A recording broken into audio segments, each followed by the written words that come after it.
반갑습니다. 오늘 참 행복한 날입니다. 지금에서야 좀 여름, 아니 봄 같은 느낌? 아직은 여름은 이르죠. 낮에는 따뜻하고, 아니 좀 덥습니다. 저녁은 기온차가 좀 있어서 여러분들에게 항상 건강 유의하여 주시기 바랍니다. 이런 메시지가 나올 겁니다. 건강한 유지, 몸을 유지하는 것, 그것도 하나님의 일이다. 하나님의 일이 주일학교 때 이 말씀을 했어요. 아이들 목감기도 걸리고 그래서 결석도 하고 그런 모습들이 있어서 건강을 유지하는 건 대단히 중요한 부분이다.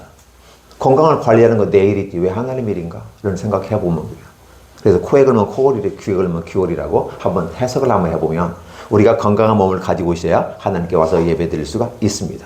그렇기 때문에 내 건강한 것은 하나님의 일을 하고 있는 거예요. 왜 하나님의 일이라고 할까요? 가장 중요한 것은 하나님의 말씀을 듣고 그분을 경배하고 주님과 소통하는 모습이 대단히 중요하고 주님은 이 날을 기다리고 있었다. 그래서 우리는 대한민국은 되게 11시 중심으로 합니다. 우리는 11시 30분에 기다립니다. 이 상태에서 우리가 예배를 드리면 주님은 기뻐하십니다. 그리고 우리는 주님과 교통하게 되는 것이죠. 우리는 이미 성경을 알고 뻔한 내용들입니다. 그럼에도 불구하고 같은 성경을 읽고 함께 그 말씀에 과연 그리한가를 생각하는 모습이 이 주일의 모습이고 그 말씀을 통해서 우리에게 주시는 말씀을 통해서 한 주간 힘을 얻어가는 건 더 멋있으리라 생각되어집니다. 그래서 사도행전 1장 12절로 26절 끝자까지 모습에서 기도할 때 끝까지 기도하고 기다리라 라는 제목으로 말씀을 나누고자 원합니다. 사실 오늘 종료주일입니다. 종료주일은 어떤 날일까요? 로마교회에서는 사순절이라는 이름을 쓰고 되게 우리는 사순절이라는 말 안 쓰게 됩니다. 로마교회의 흔적들을 지워버리고 핵심적인 중요한 복음의 메시지를 중심으로 드리기 위해서 우리는 유월절, 초실절, 맥주암살 3대 절기를 지킵니다. 그래서 유월절에 해당되는 부분이 바로 이 종료주일과 고난주간 그리고 부활절을 한데 묶어서 드려버립니다.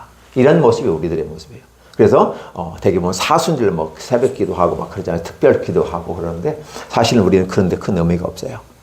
하나님께 드려지는 것은 종교적 행위로 무엇을 하고 정기적으로 무엇을 하는 건 대단히 중요한 거예요. 그 주일 예배도 정기적으로 드리는 건 대단히 중요한 거거든요. 그런데 너무 노마교회를 따라가 버리면 안 돼요. 왜냐하면 종교성이 너무 강하기 때문에. 우리는 종교를 떠나서 신앙의 모습으로 올라오는 겁니다. 그러니까 구교인 로마교회는 종교성에 기반해서 구약을 기초로 해서 지금도 희한한 시각적 예배를 드리게 됩니다. 그런데 우리는 그러한 시각적 예배보다도 어때요? 시청각적인 걸 드리면서 청각에 더 포인트를 둡니다. 전통을 따라 하나님의 말씀을 여겨지고 성경보다 권위를 더 높인 자들의 말을 따르고 전통을 따르는 것이 아니라 성경의 말씀에 기초하기 때문에 그렇습니다. 그래서 말씀은 들어야 되는 거고 들으면 믿음이 생기는 것입니다. 따라서 오늘 여러분들은 사도행전을 같이 보고 있지만 사실은 주님 십자가에 못 박힌 사건을 갑자기 이 절기라고 툭 들어와 버리면 어려울 것 같아서 사도행전 지속되어지면서 바로 사도행전을 이뤄가기 위한 하나의 그 과정 속에서 뭐가 있었다? 바로 유월절이 있었고 그 유월절을 우리는 종료주일이라고 하고 월요일부터 고난주간이라고 한다. 그리고 목요일날은 예수께서 잡히시고 그리고 금요일날 십자가에 못 박혀 죽으신 다음에 3일간 장사되었다가 다시 살아납니다. 그걸 우리는 부활절이라고 말합니다. 우리는 이런 것들을 기준하면서 함께 생각해 볼 것은 바로 부활 그 절을 맞이하기 위한 전 단계로서 바로 종료주의를 지키고 이번 한 주간은 주님께서는 큰 문제가 없는 것 같이 느껴져요. 나귀를 타고 종려나무 가지 쭉 피고 사람들의 옷가지를 지리받고 올라갑니다. 세상의 왕은 말을 타고 레드카펫을 타고 올라간 그러다면 예수께서는 평강의 왕이기 때문에 정복을 상징하는 힘을 상징하는 그런 말이 아니라 평화를 상징하는 나귀 새끼를 타고 올라가시더라는 거예요. 이 모든 것들이 다 구약에 예언된 대로 움직여지는 것이고 예수께서 그 능력이 많으심에도 불구하고 자신의 길을 자신의 어떤 걸 펼치지 아니하시고 하나님의 뜻이 이루어지기를 그대로 가고 있다는 사실이죠. 그리고 그 내용들이 이루어지기를 위해서 기도하고 있었다는 부분이 오늘 생각 포인트예요. 그래서 오늘 이 종료주일에 저와 여러분이 생각하실 일은 예수께서 십자가에 못 박히기 위해서 이제 결단을 하고 들어가는구나. 여태껏 예수를 잡아주기로 하는 수많은 시도가 있었습니다. 때가 되지 아니하매 잡히지 않으셨다. 그런데 마지막 때가 되니까 이제 주님께서 친히 잡혀주시고 찾으러 오는 사람들에게 내니 나를 붙잡아라. 그 대신 이들을 다 놓아주라 하고 예수께서 붙잡아 갑니다. 이 상황이 바로 그 일을 감당하기 친히, 그리고 이렇게 붙잡히는 그 과정이 너무너무 힘들어서 제자들에게 같이 도움을 요청했죠. 내가 솔직히 나도 힘들어. 인생 사는 거 너희들 보니까 너희들도 힘들지? 나도 힘들어. 왜? 온전한 인간으로서 같이 느낄 수 있는 부분들은 똑같이 고통을 느끼게 됩니다. 힘든데도 불구하고 하나님의 영광을 위해서 또 내 사명을 감당하기 위해서 내가 십자가에 못 박히는 거야. 그래서 이렇게 말합니다. 할 만하거든 이 잔을 내게서 옮기시옵소서 라고 저는 기도했지만 그러나 내 원대는 마옵시고 아버지의 원대를 되기를 원합니다. 기독인이라고 하는 것은 무엇일까를 생각해 보면 내 뜻이 이루어지기 위해서 우리는 수없이 기도합니다. 그렇죠? 그리고 빨리 앉으면 승질나요. 춘다며요. 이렇게 말하죠. 아이 춘다며요. 구하라며요. 두드리라며요. 찾으라며요. 그렇게 해봤는데 안 되던데요. 성질이 급한 사람은 굉장히 힘듭니다. 그러니까 느긋하게 기다리는 사람들은 은혜가 됩니다. 사실 느긋하게 기다리는 사람은 성질이 안 급해서 느긋하게 기다릴까요? 아니죠.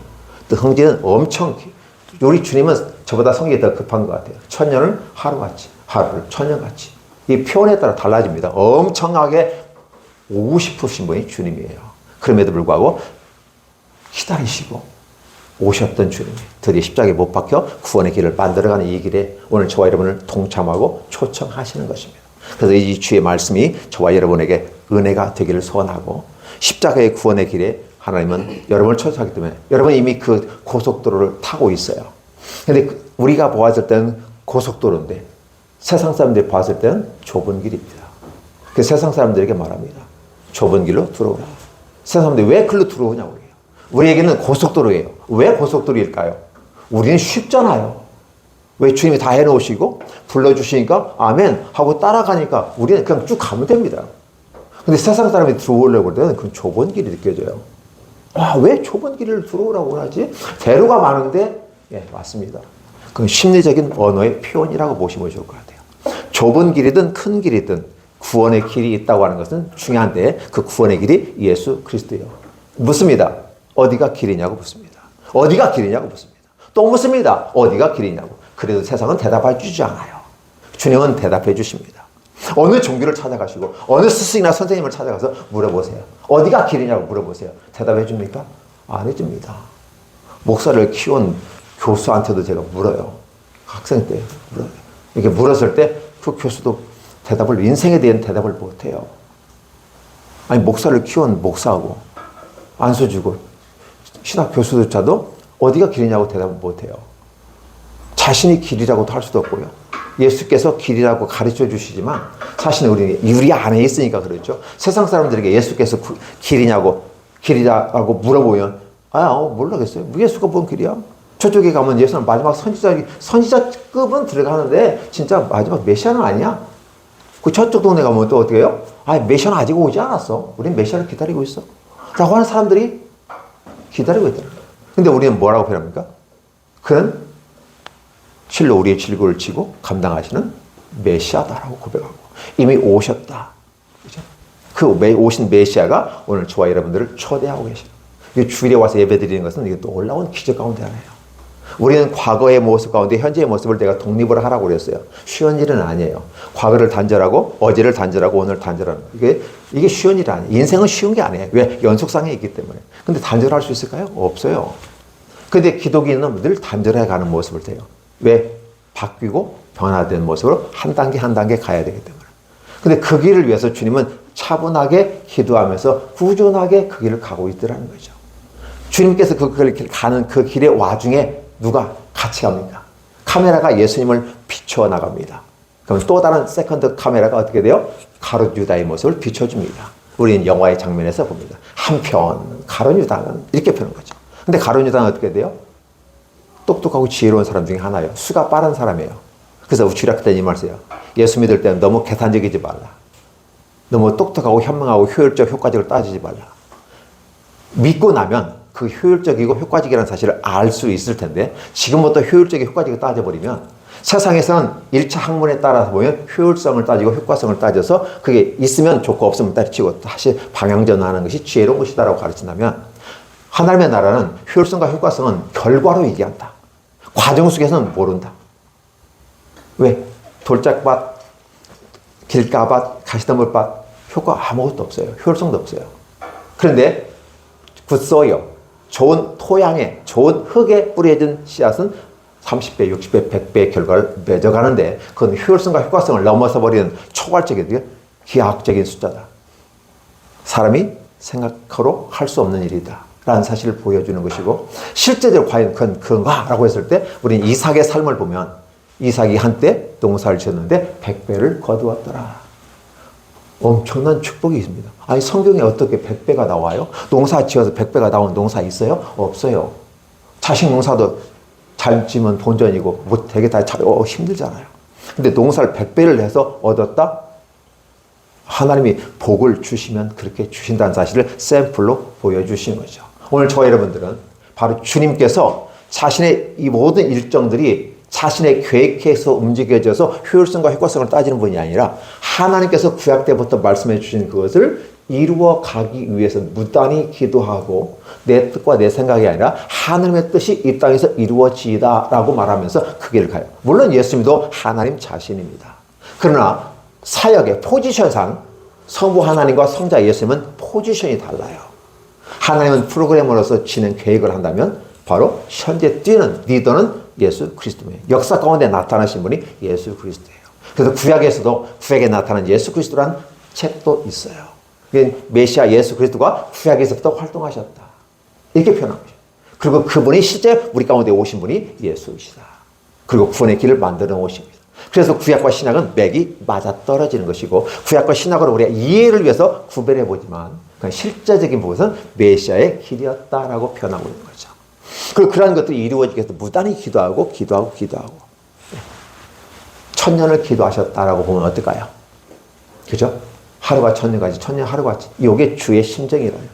그런 마음으로 기도하고 나아가는 모습이 성경 전반적인 흘러요. 자, 욥은 복을 받을 때 몇 년이 걸렸냐? 되게 가장 짧게 보면 30년으로 바라봅니다. 1장에서 42장까지 갈 때 그 기간이 몇 년이라고 그래요? 30년 정도 걸린대요. 근데 어떤 성경에는 70년, 어떤 데는 100년을 얘기하게 됩니다. 70년, 100년을 얘기하면 그가 산 나이가 있기 때문에 너무 심각해요. 인생이 너무 힘든 것 같아요. 그렇게까지는 못 믿고 못 가길 것 같아요. 근데 우리가 쉽게 이해할 수 있는 한 세대, 한 30년을 보아서 최소 3년이에요. 30년을 견뎠더니 1장에서 42장까지 뻥튀기가 되어버렸어요. 근데 그 기간은 길었다라는 것이에요. 그리고 아울러서 아브라함 같은 경우는 75세에 자식을 주겠다. 우리 목사님이 설명해 주셨잖아요. 자식을 주겠다고 했는데 진짜 100세에 주겠다고 약속하신 것도 아니에요. 주겠다만 했어. 언제 줘? 성질이 나. 하다가 지쳐가지고, 그죠? 하가를 통해서 이스마엘을 낳아가지고 전쟁에서 힘이 어려워. 지금도 전쟁의 화후의 원인이 되고 있는 민족적인, 종교적인 전쟁이 이루어지잖아요. 이게 심각한 부분이에요. 불신앙의 모습으로, 그죠? 그래서 25년, 그것도 마지막 99세 때, 아브라함은 99세 때죠. 사라는 89세 때 되겠죠. 10년 차이 나니까. 그때 천사가 나타나서 또 얘기해요. 그러니까 그 이루어진다고 하는 부분이 기약을 할 수 없는 상황들이 많이 발생해요. 기독교인들이 놓치고 가는 게 여기 있어요. 믿음과 사랑은 열심히 하고 불꽃처럼 타오르는 놀라운 역사가 있는데 이 타오르는 불꽃이 지속성이 없어요. 성경은 지속성을 가르쳐줘요. 소망이란 멋있는 이름을 주시면서 인내의 고통의 과정을 겪으라고 해요. 근데 우리는요, 예수 믿으면 모든 게 공짜야. 그러다 보니까 싸구려 복음이 나가요. 그냥 예수만 믿으면 다 돼. 그냥 덮어줘. 오히려 죄를 더 방조하고, 그걸 같이 은혜라고 말하면서 덮어줘요. 그것은 아닌데, 적용이 잘못되고 있는 우리들의 모습을 보면서 우리는 심히 우려스럽다라는 거죠. 그래서 기독교가 오래 못 갈 것 같다. 많은 사람들이 기독교가 오래 못 갈 것 같다라는 거예요. 그러나 기억해 주세요. 기독교, 주께서 만드신 이것은 결코 망하지 않습니다. 아합 시대, 엘리야 시대에 그렇게 쥐어짜고 다 죽였어요. 오직 했으면 엘리야가 설교할 데가 없어서 광야에서 설교했을까요? 듣는 사람이 없는데 광야에서 설교를 해요. 근데 그 설교를 또 세례관이 설교를 해요. 오늘 이 시대에 목사가 설교할 때 그런 느낌을 가지고 설교해요. 왜 엘리야가 광야에 설교했을까? 듣는 이가 없는데 라는 생각을 해보는 거죠. 그때 이제 누군가가 그 말씀을 지혜롭게 해주시더라고요. 듣는 이가 없는데 어떻게 전달하냐. 그래서 너희는 낮에는 새가 듣고 저녁에 쥐가 듣는다. 말 조심하거라. 우리 속담에 비교해서 딱 접목시켜보면 아 그렇구나. 세례요한이나 엘리야가 광야에서 설교했을 때 반드시 듣는 놈이 있구나. 누가 들을까요? 스파이. 그렇죠? 블랙 스파이예요. 그 삶의 현장 속에서 숨어져서 스파이 하는 사람들이 있었어요. 그런 얘기를 다 쏙쏙하게 혹이 이르기를 성경에 보면 그런 말 써 있잖아요. 혹이 이르기를 그 바로 숨은 검은 블랙 스파이예요. 다 왕에게 보고가 됩니다. 다 그러니까 어떻게 돼요? 그 모습을 우리는 보는 거죠. 근데 그런 모든 일련의 과정들은 뭐예요? 기도하고 기다리는 모습이 필요해요. 그리고 하나님의 나라가 이루어지기까지 가요. 한 가지 우리가 늘 기억할 것은 하나님은 우리를 위해서 이 나라를 주셨다고 말하지만 또 다른 차원에 보면 하나님을 위해서 만들어 가시는 거거든요. 그러면 우리에게도 유익하고 하나님에게도 맞아 떨어져야 돼요. 근데 우리는 성질이 급해가지고 우리 것만 해결만 되면 돼 라고 생각하는 사람이 참 많아요. 예수께서 문둥병 10명을 고쳐주셨는데 9명은 다 도망가 버렸어요. 한 명만 와서 감사하다고 말해요. 그래서 묻습니다. 9명은 어디 있느냐? 내가 10명 고쳐주었는 걸로 기억하는데 예, 다 제 갈 길로 가버렸습니다. 자신의 소욕되게 가른 자도 제 갈 길로. 이게 영어에서는 belongs란 말이에요. 자신에게 속한 그 길로 갔습니다. 이 땅의 것만 챙기고 자기 것만 문제가 해결되면 예수가 필요 없고 하나님 나라가 필요 없다는 자들이 수두룩벅적해요. 근데 한 사람은 와서 감사하다고 말해요. 주님은 육체의 병을 고쳐주실 뿐만 아니라 너희가 그걸 인정하고 내게 고마움을 표하는 이 사건을 통해서 너의 죄가 사해졌고 너는 천국의 구원을 받았다라는 표현을 여기서 하시는 거예요. 그렇죠? 이런 모습이 우리에게 필요해요. 근데 우리는 자꾸 우리 것만 생각해요. 근데 우리는 우리 것을 생각하기 앞서 주님 것도 생각해야 돼요. 네가 거기 있다는 것은 내가 여기 있다는 것이고 네가 거기 있고 내가 여기 있고 우리 같이 있다는 표현을 영화에서라든지 문학에서 많이 표현해요. 공동체로서 같이 생각하는데 하나님의 나라를 같이 생각했으면 참 좋겠다 생각해 봅니다. 우리 것만 늘 생각하지 마시고 주님을 생각해 보세요. 그렇죠? 우리는 예수 그리스도 말미암아 그가 질고를 당하고 채찍에 맞음으로 우리가 죄상을 받았고 우리가 지금 행복한 삶을 산다. 근데 우리는 주께서 이렇게 맞으시고 질고를 당하시고 고통당하고 시옥선의 십자가에서 못 박혀 죽으신 이 사건에 대해서 우리가 뭘 얘기할까를 생각해 보면 할 말이 없어요. 근데 주님은 자신의 길을 걸어가거든요. 이 길이 너무 힘들고 어려운 길인데 여전히 그분은 기도하고 준비하고 기다려요. 그러면서 주의 날을 차분하게 그 스텝 바이 스텝으로 한 단계 한 단계 가는 거죠. 오늘 우리들이 예수 믿는 상황, 우리의 신앙은 어떤 모습으로 적용이 될까? 근데 그런 모습을 가론유다는 볼 수가 없는 거야. 이런 비효율적이고 비효과적인 일에 내가 내 생애를 3년 동안 투자했는데 따라다녔는데 회개를 하면서 내가 시다발이 막 했는데 이거 뭐야? 내게 남은 게 뭔데? 아니 죽겠다는데 어쩌나 3년 반을 쫓아다녔는데 죽겠대요. 그럼 나는 뭔데? 너무 비효율적이고 비효과적이잖아. 내 인생을 이렇게 안 돼 이건. 불의의 병기로 쓰임받아서 그래서 그 사람이 빈자리를 만들어 놨다는 것입니다. 근데 문제는 주께서 부활하신 다음에 갈릴리에서 그들을 만나시고 감남원이라는 산에서 감남산, 감남원이라고 합니다. 그로부터 돌아와서 주께서 말합니다. 내가 너희에게 좋은 것을 줄 테니 기다리라. 예루살렘을 떠나지 말고 기다리라. 그리고 그들 와서 기도하기 시작했습니다. 누가 기도했을까요? 11 사도했겠고 그 다음에 여기에 여자들과 예수의 어머니 마리아와 그 형제들이.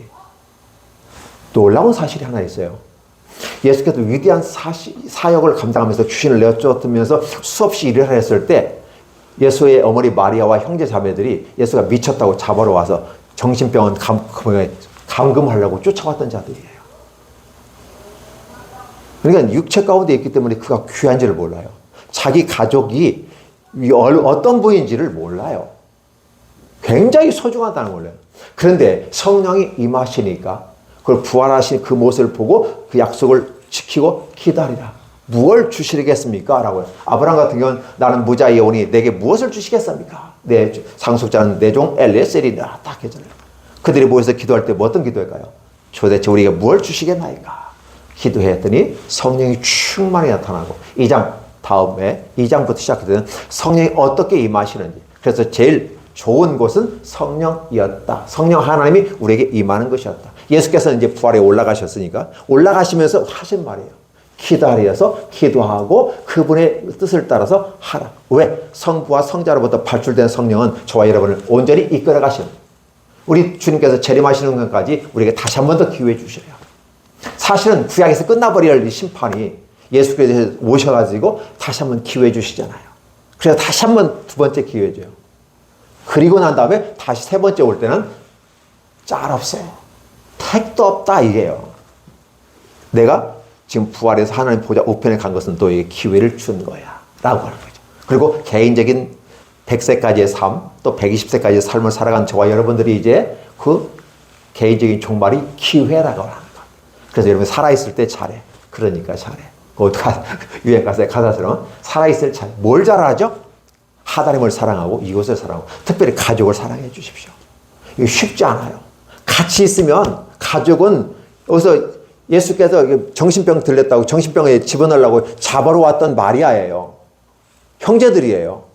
근데 그들이 지금 모여서 지금 뭐예요? 간절히 기도하니까 성령이 충만히 임하게 되고 메시아가 즉 자기의 형제였던 자기 아들이었던 자기의 오랍이었던 예수가 어떤 존재였다? 하나님의 아들로서 왔다는 사실을 성령이 그 마음속에 확 깨우쳐 주시니까 뒤집어지는 역사가 이 장부터 나타나게 됩니다. 그 기도하는 모습이에요. 근데 그 단계에 이르기 전에 준비 단계가 있어요. 자, 같이 막 기도하다 보니까 질서할 것도 없어요. 물론 베드로는 나이가 많고 수제자라고 기본적으로 우리가 알고 있지만 사실은 수제자라는 그런 개념이 없었어요. 예수님에게서는. 우리가 붙여준 게 수제자라고 하는 거지. 그때 당시에는 똑같아요. 그런데 베드로가 기도하면서 늘 나서기 좋아하는 이 성경은 성령께서 아시고 베드로 이렇게 말합니다. 성령께서 다윗의 입을 의탁하사 얘기한 시편들의 내용을 가지고 바로 베드로가 서가지고 청중들에게 즉 120명이 모인 그들에 설교를 하는 내용이 이 부분이에요. 자, 주님께서 부활하셨다는 사실 이제 우리는 보고 믿었습니다. 그리고 주께서 우리를 책망하셨습니다. 뭘 책망했을까? 부활을 믿지 않는 우리를 책망했습니다. 그렇다면 이제 우리가 부활을 믿고 이 부활을 증거해야 되는데 어떻게 할까요? 기도하는 가운데 하나님은 베드로의 마음을 움직이셨어요. 그리고 이제는 기도하는 가운데서 어떻게 할 것인가? 우리가 12사도의 그 직분을 감당했는데 한 자리가 비었어. 어떻게 하지? 그래서 함께 다녔던 사도의 근거 기준이 예수께서 세례요한부터 예수께서 그 기간 안에 함께 동행했던 그 시대와 공간 속에 함께 머물렀던 사람들 중에 두 사람을 선택해서 한 명으로 채워서 가르주다의 지를 차지하자라는 거였어요. 그들이 기도하고 제비 뽑아서 마띠아가 선정됐죠. 마띠아가 왜 선정됐을까? 사실 그 답은 없어요. 각자가 제비를 뽑았어요. 120명이 이렇게 했겠죠? 그렇죠? 그러니까 성령이 결정을 주시는데 바로 그 120명이 투표에가 넣어가지고 뽑아서 하나 둘 숫자 세어보니까 마띠아가 한 표가 더 많았겠죠. 그렇죠? 그래서 선정된 건 분명해요. 그러면 그 저스트 요셉 이 사람은 뭐 실력이 안 돼서 그랬을까? 아니라는 거죠. 그건 주권하에 들어가 있는 모습이에요. 그리고 이름이 너무 많아. 너무 화려한 것 같아. 이 떨어진 분들은 세상적으로 보면 굉장히 출세한 사람 중에 한 사람이 아니었을까? 저스투스라는 말을 쓰게 되고 조셉이라고 하고 이런 것들 보라보면 별명이 많아. 닉네임이 많은 거죠. 그러니까 이러한 화려한 경력을 갖고 사도로 걸어가는 게 아니라 단순한 마띠아가 들어가는 모습이 아니었을까 생각해봐요. 왜냐하면 베드로라든지 기타 여러 번 보면 그래 특출한 사람들이 아닌 약하고 부족한 사람을 선택해서 하나님 유대하게 만드시는 걸 보면서 마띠아도 여전히 그런 사람은 아니었을까? 그러니까 하나님이 주권하에 있기 때문에 우리가 뭐라고 할 수 없지만 오늘 근데 문제는 뭐냐면 마띠아가 목사님 성경에 보면 마띠아가 그렇게 많이 안 나오죠. 흔적이 없어요. 사도로 선택된 건 됐는데 흔적이 없어요. 어떻게 다른 이렇게 나오지 많이 없어요. 저는 이걸 보면서 오늘 그 마띠아를 사도로 열두로 기도로 말미암아 선택했다는 이 사실이면서 마띠아가 살짝 사라진 건 아닐까? 왜 사라졌을까? 그 자리에 참석한 모든 사람들이 사실은 그 자리에 들어갈 사람이 아니었을까? 마지막 빈 공간은 아니었을까? 마띠아의 자리를 오늘 저와 여러분이 차지하는 건 아닐까? 그 자리를 채우기를 원하고 마치 마띠아가 12사도가 했던 그 일들 중에서 한 자리가 비어있으니까 마띠아를 선택해서 했어. 그 시대의 모습을 해서 했지만 여전히 마띠아가 빈 자리를 좀 열어주고 있지 않을까? 오늘 저와 여러분들이 그 자리를 채워주기를 원하지 않을까? 그래서 저와 여러분들이 그 자리를 들어가는 것입니다. 한 사람이 들어가든 두 사람이 들어가든 단체가 들어가든 남은 모든 사람들이 그 자리에 들어가는 건 아닐까? 그래서 12사도로서 하나님은 12지파 가운데 만들어가는 것처럼 12제자로서 구약과 신약의 짝이 맞아야 되니까 그 12를 채우는 것 아닐까? 그래서 오늘 마띠아의 자리에 저와 여러분이 들어간다면 어떤 느낌일까요? 너무 좋은 거 아니겠습니까? 내가 12사도 중에 하나가 된다. 뭐 선정해 주시지 않았어요. 그런데 우리들의 마음을 가지고 한번 보면 그 마띠아의 자리에 나도 들어갈 수가 있구나. 나도 함께 들어갈 수 있구나. 사도 제자 그 직분은 아니어도 여전히 그 자리에 함께 들어가서 하나님의 영광을 돌릴 수 있겠구나.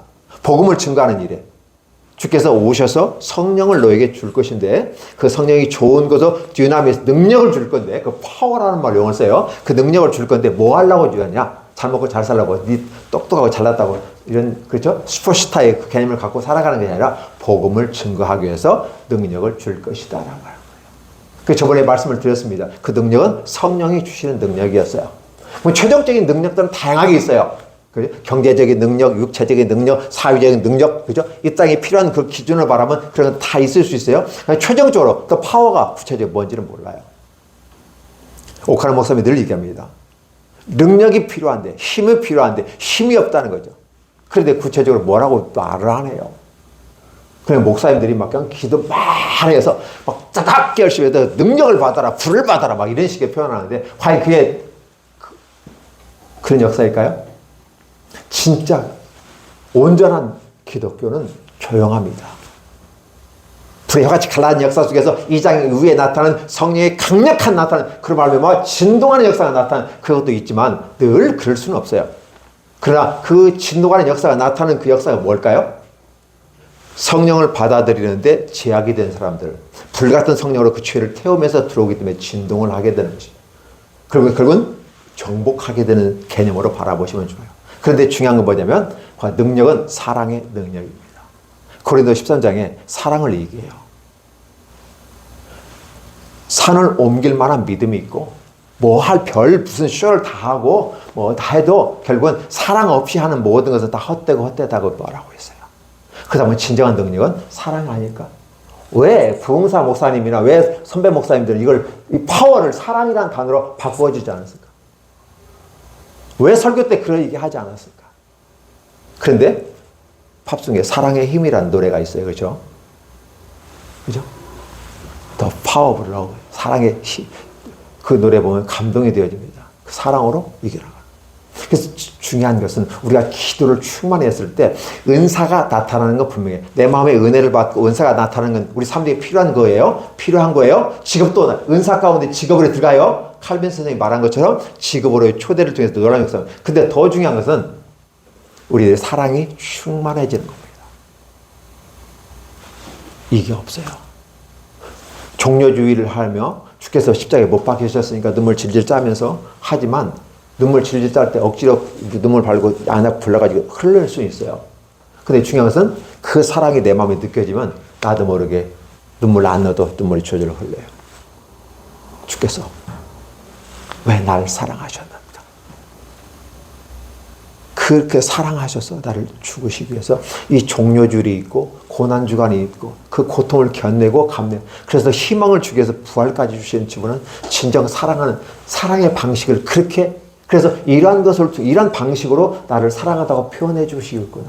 나는 그것을 어떻게 마음속에 훅 하고 받아들이면서 고맙습니다. 라고 말하는 이러한 모습이 대단히 아름답습니다. 할 수만 있으면 이 자리에 옮겨달라고. 예수님 자신도 솔직히 인간적인 차원에서는 거절하고 싶어요. 십자가에 지고 싶지 않다는 거였어요. 그런데 하나님의 그 사랑이 자기를 누르잖아요. 그 사랑이 오늘 우리에게 있기를 원합니다. 사실 사랑만 받으면요. 내 마음에 그리스도가 나를 사랑하셨다. 내가 사랑받고 있다는 느낌만 있으면 모든 만사가 오케이입니다. 해결됩니다. 아내는 남편의 사랑을 받으면 오케이 인정돼요. 남편은 아내의 인정만 받으면 오케이 돼요. 아내로부터 인정받는 남편 행복합니다. 그러면 막 그냥 기가 살아나요. 여자는 남편의 사랑만 받으면 문제가 해결돼요. 그건 상담학적으로도 맞는 말이고 성경적으로도 맞는 말이에요. 자식들은 부모가 인정해 줄 때 그 자식이 팍팍 커나가요. 두 아들들이 있는데 난 보면서 부러워. 저렇게 한번 화 한번 안 내고 키워가는데 잘 되는 모습, 멋있게 자라가는 모습, 말씀대로 살아보려고 들어가는 모습, 너무 부러워. 이 가정이 너무 부러운 거예요. 근데 나는 그러지 못했거든요. 막 성질이 급해가지고 막 성질을 냈다 내었고. 그리고 이제서야 목사가 다진다. 목사도 아니, 이제 목사가 다진다. 나이가 먹으니까 힘이 빠져서 그런 성질이 죽어서 그런 건지는 모르겠지만, 이제 목사 비슷하게 되어가고 있구나 라는 생각을 해보는 거죠. 근데 목사님 과정은 완전히 그냥 멋있어요. 부러워, 어떻게 보면. 왜? 이런 모습이 나에게 젊었을 때부터 있었다면. 근데 어렵고 힘들게 살아온 저로서는 그게 쉽지는 않았어요. 그리스도의 사랑으로 말미암아 이런 것들이 이루어지는 거죠. 그래서 우리는 이런 걸 보면서 나를 위해 사랑하신 주님 앞에서 이것저것 따지지 말고 그냥 그 사랑을 덮어주고 가면 좋지 않을까? 기도해주고 기다리면 좋지 않을까?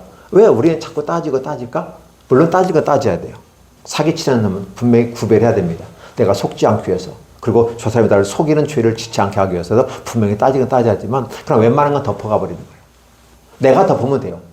내가 희생하고 내가 참고 가면 덮으면 돼요. 그런데 희생 없이 덮을 수는 없거든요. 근데 그게 사실은 사랑이거든요. 우리 자녀들, 아내들, 남편들, 부모님들이 마음에 들지 않아도 사랑으로 덮어주는 모습은 필요하지 않을까. 만약에 한국 기독교가, 아니 전 세계 모든 기독교가 이렇게 나간다면 세상은 뒤집어집니다. 완전 뒤집어집니다. 근데 여전히 그 사랑을 갖고 있는 우리가 사랑을 실천하지 못하고 어디요? 자신 이익과 야망과 욕망을 따라 보암직도 하고 지혜롭게 할 마음이 한지라 하와가 가졌던 마음. 그리고 이 가룟 유다가 뭐요? 예수님의 장례를 준비하는데 나도 옥화 하나를 다 부어버렸잖아요. 300대나 넘는 것을. 이 비싼 것을 허비한다고 막 그러는데 주님께서 놔두라. 나의 장례를 준비하는 것이다. 라고 해서 딱 위로해 주시면서 내가 전파되는 모든 곳에 이 여인이 행한 일도 전파되어야 하리. 그럼 복음 속에 이 여인의 행위가 들어가게 돼요. 왜? 장례를 준비해요. 그래서 예수께서 죽으실 때 향품을 안 발랐어요. 왜 안 발랐을까요? 이미 그 여인이 다 해놨잖아요. 그것도 뭣도 모르고 뒤가지고 내가 주에게 마지막 향품을 바르러 왔는데 이 돌을 누가 굴려줄 것인가 하고 고민해서 그거 왔는데 네가 이미 살아나신 예수를 죽은 자 가운데 찾는구나. 천사가 얘기하잖아요. 뒷북치는 인생이 돼서는 안 되는 거잖아요. 미리 앞서서 준비하는 그 여인이 있었어요. 이런 것들이 바로까? 그 여인은 안 갖고 왔을까요? 300다나리면 엄청난 금액이거든요. 근데 그 금액을 다 한 번에 한순간에 머리부터 발끝까지 쫙 부으시고 자기 머리카락으로 주님의 발을 닦는 이 모습은 장례를 준비해서 이미 다 끝내버렸다. 거기에 뭐가 있을까요? 가룟 유다는 어떻게 무슨 소리야? 그 비싼 거 네가 헌금하면 내가 갖다 쓸 건데 네가 헌금하지 않고 막 나무라는 어떤 모습이 보여지잖아요. 근데 그 애는 뭐예요? 가격 따지지 않았어요. 그냥 다 부어버렸어요. 그게 바로 사랑이에요. 주님께서 그 사랑을 마음으로 인정하고 그 애를 괴롭게 하지 말라. 내 장례를 준비하였다. 기름을 향유를 발랐다. 라는 표현을 쓰게 되면서 놀라운 축복 속에 있는 거예요. 그래서 주님께서 어떻게 보면 부활하셔서 첫째 만난 여인이 그 여인이 아니었을까? 네. 그래서 첫 번째 만나주는 모습이에요. 왜? 사랑으로 함께 하는 모습이 멋있다는 거죠. 그리고 오늘 이 종료주의를 맞이해서 제목은 그렇게 잡았잖아요. 기도하며 인내하며 간다. 근데 그 개념 뭘까요? 이 땅에서 하나님의 나라가 이루어지는 그 과정 속에서 예수께서 그 길을 걸어가신 게 십자가의 길이라면 우리가 그렇게 가야 하지 않을까? 좀 급하더라도 내 마음이 성급하더라도 좀 기다리면서 기도하고 주님의 뜻이 그 나라가 이루어지는데 나에게 이루어지고 내 마음에 이루어지고 우리 가정에 이루어지고 우리 교회에 이루어지는 역사가 있기를 소원하는 거예요. 그러면 최고예요. 그리고 더 확대돼서는 이 대한민국과 온 인류에게 그런 나라가 이루어진다면 더 멋있지 않을까? 문제는 뭐냐면 주께서 파워, 힘을, 능력을 주신다고 했는데 능력을 받고도 이것을 우리는 사랑을 딱 숨겨놓고 그냥 숨겨놓고 플러스 다른 것, 플러스 다른 것, 1 플러스 1, 2 플러스 막 더하기만 하고 있다는 건 아닌가? 근데 이미라도 우리가 하나인데 완벽한 것. 주님의 사랑이 오늘 저와 여러분에게 있다는 사실이죠. 이 사랑을 끄집어내셨으면 좋겠어요. 26년도 안에는 그 사랑을 끄집어내셔서 그 사랑을 팍 터뜨려 보세요. 그 사랑의 향기가 그 온 방을 진동하게 되는 겁니다. 그렇다면 여러분들은 행복해질 겁니다. 행복이 어디 있을까요? 파랑새는 멀리 있지 않아요. 우리 안에 있고 우리에게 주신 성령이 함께 하시는데 우리에게 주신 사랑을 끄집어낼 때 거기에 파랑새는 있어요. 행복이 있고 희망이 있어요. 근데 우리는 이걸 보지 않고 주변 환경만을 바라보니까 어렵고 힘든 이 모습이 불평이 생길 수밖에 없어요. 남편을 짜증내서 아내를 향해서 또 자식들을 향해서 또 부모를 향해서 원망하는 모습 가운데 과연 천국이 이루어질 수 있을까? 없다는 것은 자명한 것이죠. 그렇다면 우리는 분명히 사랑만 꺼내서 그 사랑을 터뜨려 버리십시오. 26년간 그런 모습. 사실 이게 최고의 목표거든요. 그랬을 때 비로소 내가 기독인이구나. 내가 크리스찬이구나 하는 생각을 해봅니다. 그리고 주께서 걸어가신 그 길에 내가 부합되는 삶의 모습으로 나아가지는 않을까. 우리 박 목사님을 보면서도 참 열심히 일을 하시고 같이 하는 모습을 보면 너무 좋은 모습. 이런 분이 나와 함께 파트너로 같이 일을 하고 있다는 게 너무너무 좋은 거예요. 왜? 이런 분을 내가 찾아볼 수 없거든요. 그래서 너무 하나님께 감사하다는 말씀을 드리면서 함께 허락하고 함께 해주신 우리 목자들 교회들도 하나님 놀라운 축복가 있고 우리 준연합교회 그리고 주락연합 우리 최강 모임도 그런 모습으로 했으면 좋겠습니다. 어쨌든 우리가 이제 고난의 모든 슬픔과 아픔들은 주님께서 다 짊어지시고 가시는 그 고통 속이기 때문에 내가 지지 않기 때문에 모르지만 그분이 지고 가는 그 길에 내가 인정만 해주고 그걸 가는 모습, 내가 지어야 될 것을 내 대신 가니까 좀 그래서 그 마음이 짠하고 아픔이 있잖아요. 그 마음을 쭉 받아쓰면서 주님께서 나를 위해 한 것처럼 나도 아내와 남편에게 자식들에게 부모님들에게 한 번 더 신경 써보는 것은 어떨런지요. 기도하겠습니다. 하나님 감사합니다. 고맙습니다. 무한한 사랑과 은혜를 바라며 주신 귀한 은혜가 우리에게 임한 줄로 믿습니다. 각 사람의 마음속에 있는 그 사랑의 아름다운 모습을 사랑의 힘을 한번 터뜨려서 향기를 진동하는 그런 모습 가운데 가정이 향기가 나게 해주시고 우리들의 마음에 향기가 나게 하시고 이 지구촌연합교회 목자들 교회가 향기가 발산하게 해주시고 이 사회가 이 국가가 온 인류가 그 향기에 젖게 하여 주옵소서. 예수 그리스도의 향기가 펼쳐가는 아름다운 역사 되게 해 주시옵소서. 우리는 종료주의를 맞이하고 고난주간을 통해서 부활절을 기다립니다. 기도하며 기다리게 해주시고 인도하심을 따라 주의 역사가 이루어지기를 원합니다. 우리들의 삶의 현장 속에서도 이러한 일들이 그렇게 이루어지도록 축복해 주시되 하나님께서 온전히 아름다운 모습으로 점진적으로 우리의 삶을 펼쳐주시고 확장시켜주고 꽃 피우게 하여 주시옵소서. 예수님의 이름으로 축복하며 기도하옵나이다. 아멘.